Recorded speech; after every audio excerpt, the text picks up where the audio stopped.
మిత్రులారా, ఆయన మీద చెప్పు విసిరేయడానికి ప్రయత్నం ఏదైతే ఉందో ఇది ఆయన మీద కాదు, భారత రాజ్యాంగం మీదనే చెప్పులు విసిరేసినటువంటి పరిస్థితి.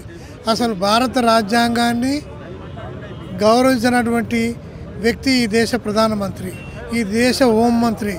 ఈ సంఘటన జరిగినందుకు ఏమాత్రం రాజకీయ విలువలు ఉన్నా ఈ దేశ ప్రధానమంత్రి కానీ ఈ దేశ గృహమంత్రి కానీ ఖచ్చితంగా రాజీనామా చేయాలి.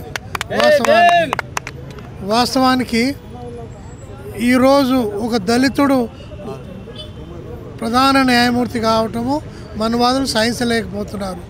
ఆయన స్వరాష్ట్రమైన మహారాష్ట్రకు వచ్చినప్పుడు ప్రోటోకాల్ ప్రకారం డీజీపీ, చీఫ్ సెక్రటరీ, ఇతరులు రావాల్సినటువంటి అవసరం ఉండే, కానీ రాలేదు అంటే దానికి ఒకటే కారణం ఏంటంటే దానికి కారణం ఈయన దళితుడు కావటమే.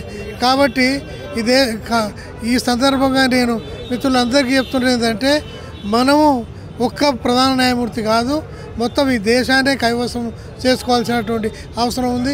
అప్పుడు మాత్రమే మనువాదుల మెడలు ఉంచడానికి అవకాశం ఉంది. అవకాశం నాకు ఇచ్చినందుకు మిత్రుడికి జై భీమ్, జై భారత్. అంబేద్కర్ రాష్ట్ర యువజన సంఘము ఈరోజు బీఆర్ గవాయిపై జరిగిన బూటు దాడిపై వ్యతిరేకంగా ఒక ర్యాలీ తీయడం జరిగింది. నిజంగా ఈ ర్యాలీ చాలా పెద్ద ఎత్తున విజయవంతం జరిగింది. ఈ రాష్ట్రంలో ఉండబడే మానవాధికారులు పెద్ద ఎత్తున కదలడం జరిగింది.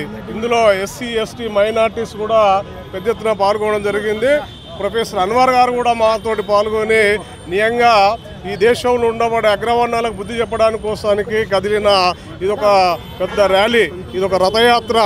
నిజంగా భారత రాజ్యాంగం మీద దాడి జరిగింది, అంబేద్కర్ యొక్క ఆశయాల మీద దాడి జరిగింది, అంబేద్కర్ వారసుల మీద దాడి జరిగింది.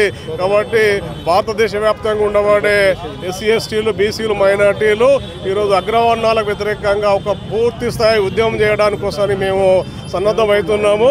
జాగ్రత్త అగ్రవర్ణాలారా, మీ దోపిడీని, మీ అగ్రవర్ణ తత్వాన్ని, మీ మతోన్మాదాన్ని మీరు మీ జేబులో పెట్టుకోండి, కానీ ప్రజల మీద కాదు విసిరేది.